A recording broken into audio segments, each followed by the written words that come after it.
होगा, लेकिन वो आंतरिक रूप से समाप्त हो चुका होगा।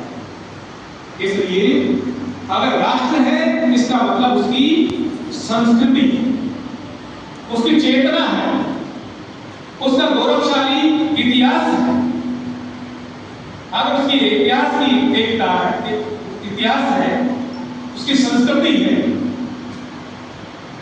उसकी चेतना है, तो हम कहते हैं कि वो क्या है, राष्ट्र। लेकिन फिर मैं थोड़ा सा और आगे जाऊंगा। ये जो संस्कृति है, इसको भी समझने की आवश्यकता है। संस्कृति क्या होती है? तो दो संस्कृति समझनी है तो फिर हमें आगे जाना पड़ेगा। एक शब्द होता है संस्कृति और एक होता है सभ्यता। एक सभ्यता और एक संस्कृति। हमने विश्व मेसोपोटामिया, कहीं हड़प्पा, जो कालीबंगा, पीलीबंगा, जो ये अनेक सभ्यताओं के बारे में पढ़ा होगा।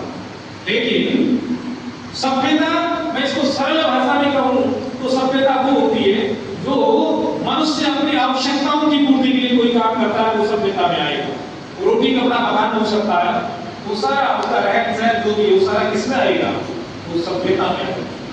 लेकिन अगर कोई व्यक्ति किसी काम को भावनात्मक रूप से करता है, उसकी भावनाएं जुड़ी हुई है, तो वो क्या है, संस्कृति, वो संस्कृति।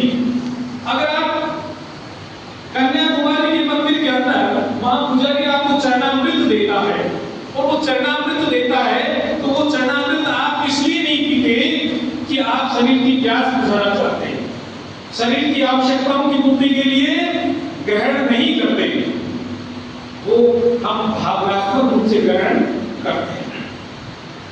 वही अगर आप जम्मू कश्मीर में या जम्मू के राम मंदिर में जाएंगे तो वहां का जो पुजारी है, वो पुजारी भी जब आपको चरणामृत देता है, तो जिस प्रकार से कन्याकुमारी का व्यक्ति जिस भाव भावना से ग्रहण कर रहा है, ठीक उसी भाव भावना से जम्मू कश्मीर में भी वो ग्रहण कर रहा है। वो वैष्णो माता मंदिर में वैसे ही कर रहा है। क्या है, ये संस्कृति।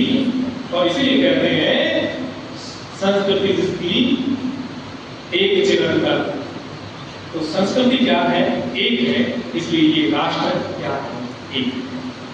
तो कहा इसमें शब्द आया कि हमारा लक्ष्य इस प्रकार की राष्ट्रीय शिक्षा प्रणाली का विकास करना है। इस राष्ट्र का शिक्षा का सिस्टम ऐसा बनाना है, एक सिस्टम क्रिएट करना है, क्योंकि एजुकेशन सिस्टम होता है, एक तंत्र होता है, उसके अनुसार पूरा काम होता है। तो अभी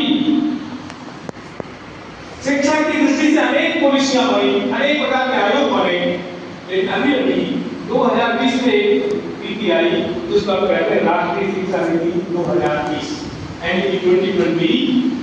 और वो जो एनईपी 2020 आई, उस एनईपी 2020 में उन सारे विचारों को जो विद्या भारती एनईपी 2020 ने कहा, ऐसा नहीं है, वो कोठारी आयोग ने भी कहा था।